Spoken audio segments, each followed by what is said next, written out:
She couldn't see the snow, but she felt the wind change. And that was the day everything changed. 12-year-old Emily never saw the mountains, the snow, or the vast white skies above her head. She didn't know the color of the pines or the way the sky looked before a storm. But she knew how the wind shifted just before it snowed. She knew the difference between wet snow and dry snow by the sound it made under her boots. And she knew how to smile when others thought she had nothing to smile about. Blind since birth, Emily had learned to map her world by sound, touch, and rhythm. She lived with her grandmother, May, in a small cabin nestled deep in the Wyoming foothills, the kind of place where roads disappeared in winter and silence stretched for miles. Most days were simple. She helped May with the chores, sweeping the porch, folding laundry, stirring soup on the wood-burning stove.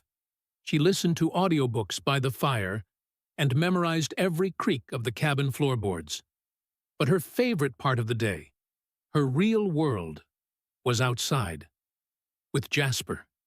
Jasper was a Belgian draft horse, towering, broad-chested, golden-coated with a mane like winter hay. He wasn't just big, he was massive. When he walked, the ground trembled softly. But with Emily, he was gentle. Always. May said Jasper had belonged to her late husband, a stubborn farmer who never smiled unless the horse was around. When he passed, Jasper had changed too. Quiet, still, until Emily. The first time they met, she was 6. She walked straight up to the towering horse, stretched out her hand, and said, "Hi, I'm Emily. Are you lonely too?" Jasper lowered his head, sniffed her hand, and pressed his forehead against her shoulder. They'd been inseparable since. Emily couldn't ride him the usual way. She couldn't steer by sight, couldn't judge distance. But May fashioned a special harness and trained Jasper to respond to clicks, taps, and voice commands. It was their secret language. Emily would walk beside him with her hand on his shoulder, humming softly. Jasper always followed, and if she stumbled, he stopped instantly. If she veered, he nudged her gently back. He was her compass, her eyes, her guardian. That morning, May warned of a front moving in. "Storm's coming," she said, watching the sky from the porch. "Big one." But Emily had already packed a small satchel of carrots for Jasper. She knew the way to the field. 82 steps past the barn, then 5 paces left at the split oak tree. Jasper always met her there. May hesitated, then nodded. 1 hour. No more. Emily hugged her and slipped outside. The wind was light, brushing her cheeks like cool silk. She heard the crunch of her boots in the snow, felt the familiar groove of frozen earth beneath her soles. And then, there he was. Jasper's breath snorted in the cold. "Hey, big guy," she whispered. She reached for his muzzle and he lowered his head, exhaling warm air into her palms. She fed him the carrots, one by one, listening to the deep, crunching satisfaction. Then she walked beside him, hand on his shoulder, humming that little melody she always used. 3 notes, like a lullaby. The clouds thickened above, unseen. But Emily felt it. She felt the wind shift.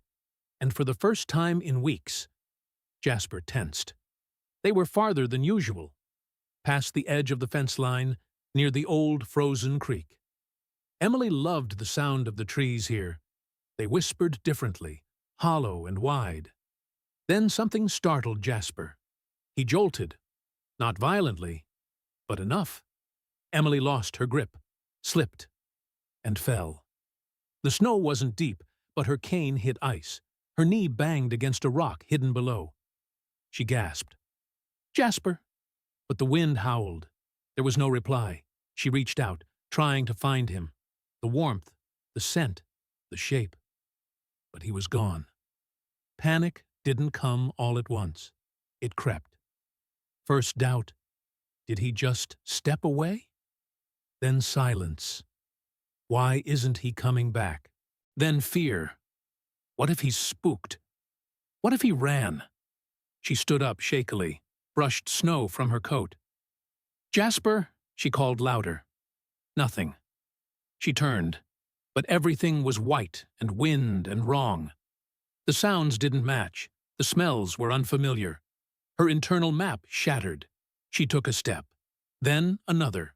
Her foot hit a hidden dip. She slipped again, this time rolling down a small embankment. Snow filled her collar. Her fingers burned. "Jasper!" Still nothing. Somewhere in the distance, wind slammed through the trees like crashing waves. Emily curled her arms around her chest. The storm was here, and she was alone. Back at the cabin, May stirred soup with one hand, watching the clock with the other. 59 minutes. She stepped onto the porch. "Emily!" she called. The wind answered. Her stomach turned. She called again, louder. Then again. No answer. She dropped the ladle, grabbed her coat, and ran. Jasper had not run. He'd circled back when she fell, but the wind confused him. Her scent disappeared into the snow. Her voice was swept away. He stood by the tree line, ears pricked, tail whipping. He paced, stomped, snorted.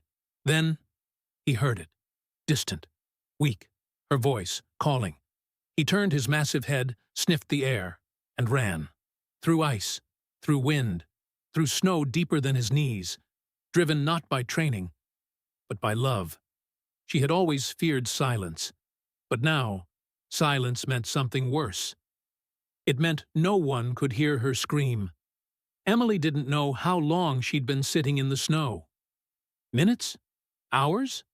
Her gloves were wet. Her scarf had fallen off somewhere, and her cane was gone. The cold had crept under her coat, past her sweater, and now pressed against her skin like a second layer of ice. She pressed her face into her knees, trying to conserve heat. She wanted to cry, but the tears froze before they even fell. "Don't panic," she whispered. That was one of Grandma May's rules. When you're lost, don't panic. Listen, smell, feel. But there was nothing to listen to. Just the roar of wind and the occasional snapping of distant branches. The snow muffled everything, even her own heartbeat. The smell of pine and horses and home had vanished. All that was left was cold and silence, dead silence. "Jasper?" She tried again. Her voice cracked, thin, barely louder than the wind. She waited. Nothing. Her fingers curled into fists. She thought of May, of the fire crackling in the cabin, of Jasper's mane brushing against her arm. And then, somewhere deep in her chest, something cracked. She screamed, "Jasper!" Miles away, Jasper heard it. A single, high-pitched cry cutting through the wind like a blade. His ears snapped forward. He stopped, turned, sniffed. There. He galloped forward, hooves punching through the drifts. His breath steamed in huge clouds. He could barely see, but he didn't need to. He felt her, and he ran. Emily tried to move. Her legs were stiff. Her left boot had filled with snow. She tried to stand, but collapsed again. Her breathing was shallow now. Panic returned, scraping at the edges of her ribs like sharp glass. "Please," she whispered, though she didn't know who she was speaking to anymore. "To anyone." Her head dropped forward. Snowflakes landed on her eyelashes. She thought of the first time she touched Jasper's nose, of the way he huffed at her stories like he understood, of the way he never let her fall. And then, just as her eyes were closing, she heard it. A thud, then another. Heavy, ground shaking. No, it couldn't be. She turned her head. "Jasper," she croaked. Another thud. Closer. Then a sound that didn't belong to the storm. A snort, a rumble, a whinny. And then warmth. a muzzle nudging her side. She gasped. "Jasper!" He nuzzled her neck, hard enough to knock her back into focus. She wrapped her arms around his massive neck, her numb fingers tangling in his mane. He was wet, cold, breathing hard, but he had found her. He had come for her. Jasper knelt. He had done it only once before, during a training exercise May had taught long ago. He lowered his huge body into the snow, shoulder down, so Emily could climb on. Now he did it, without hesitation. Emily crawled onto his back, teeth chattering, face pale. She buried herself against his warmth. He rose, turned, and walked. Not ran. Walked. Steady. Sure. Guided by instinct. By the pull of home. By the heartbeat on his back. May had run as far as she could, then called the neighbors. Within an hour, 3 snowmobiles were circling the ridge. They were just about to turn back when one of the riders raised a hand. "There!" he shouted. Out of the snowstorm emerged a shape, massive, golden, moving like a myth. Jasper. And on his back, a girl. May dropped to her knees. "Thank you," she whispered, to no one and everyone. "Thank you." Jasper walked all the way to the porch steps before stopping. Emily slid off, barely able to stand. May caught her, wrapped her in blankets, pressed her face to her forehead. "You're okay. You're okay." Jasper snorted once, then stepped back. May turned to him, eyes full of tears. "You brought her home." He blinked once, then exhaled, steam curling around his face like a ghost. That night, the storm raged on. But inside the cabin, Emily lay in bed, wrapped in wool blankets, a cup of warm milk on her nightstand. At her feet, a massive golden shape curled like a boulder. Jasper. His eyes were closed, but his ears flicked with every sound she made. She reached her hand down and touched his head. "Thank you," she whispered. He didn't move, but his tail flicked once, and that was enough. Some people say love is what we feel, but sometimes it's what finds us when we're too lost to feel anything at all. The storm passed by morning. The world outside the cabin was white, still, and quiet. Not the dangerous kind of quiet, but the peaceful one that comes after something has broken and healed. Inside, the cabin smelled of pine wood and porridge. Emily lay curled under a heavy blanket in front of the fire, her cheeks pink again, her lips warm. Her hands were wrapped in wool mittens, and a hot water bottle rested at her feet. May sat beside her, brushing strands of hair away from her forehead. "You scared the life out of me," she whispered, not for the first time. Emily managed a tired smile. "Jasper found me." May's eyes welled up. "I know." She looked over to the other side of the room. Jasper lay on a folded quilt, legs tucked under his massive body, steam still rising faintly from his coat. His eyes were half closed. He looked like a statue carved from gold and snow, silent, watchful, calm. He hadn't moved from Emily's side all night. Not once. Over the next few days, Emily recovered slowly. Her fingers stopped aching. Her voice grew stronger. She laughed again, quietly at first, then brighter. Jasper never left her side. He followed her around the cabin like a shadow, always one step behind, never pushing. He stood behind her when she brushed her teeth. He waited outside the bathroom. He pressed his head gently against her back when she sat too long in one place, like a reminder. "I'm here." One morning, Emily asked, "Can we go outside?" May hesitated. "It's still cold." "I don't care." She held out her hand, and Jasper was already waiting by the door. The snow crunched under their feet, thick and heavy, but no longer threatening. Emily walked slowly, one hand trailing the wooden fence, the other on Jasper's mane. They walked to the hill behind the barn where she liked to sit in the warmer months and listen to the wind. It sounded different now. Cleaner. Lighter. She sat on the log and leaned her head against Jasper's shoulder. "I used to be afraid of silence," she said. Jasper didn't move. But not anymore. She reached for his muzzle and rested her forehead against his. "Because you heard me." News of what happened spread around town. The neighbors came by with casseroles and blankets. A local journalist asked to write an article. "Blind girl saved by her horse in snowstorm." May agreed, but only if Emily could tell the story herself. At the interview, the reporter asked her, "Were you scared?" Emily thought for a moment. "Yes," she said. "I was scared. But he wasn't." She smiled.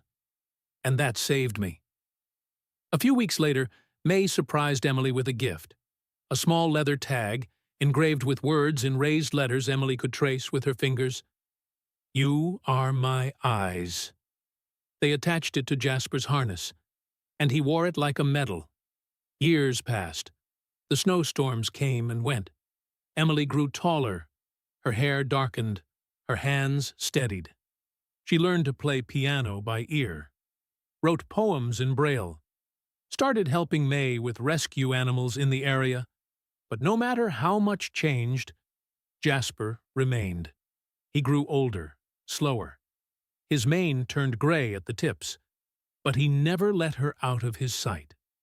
They still walked together every morning, still sat on the same hill, and sometimes, when it snowed, Emily would reach out, close her eyes, and whisper the old words into the wind. "Jasper," just to hear it echo back, just to feel him move closer, just to remember that even in silence, love always listens. When Emily turned 18, she wrote a letter for her college essay. It wasn't about grades or accomplishments. It was titled, "The Horse Who Was My Compass." In it she wrote, "I could not see the storm, but I felt the cold. I felt the fear. I felt the silence, and I screamed into it. He heard me. He ran for me. And in that moment, I learned what love really means. It's not what we say. It's not what we see. It's what we show up for." She didn't write the name Jasper until the very end. But the readers remembered only him, and the way he carried a girl home, through snow, through fear, through silence.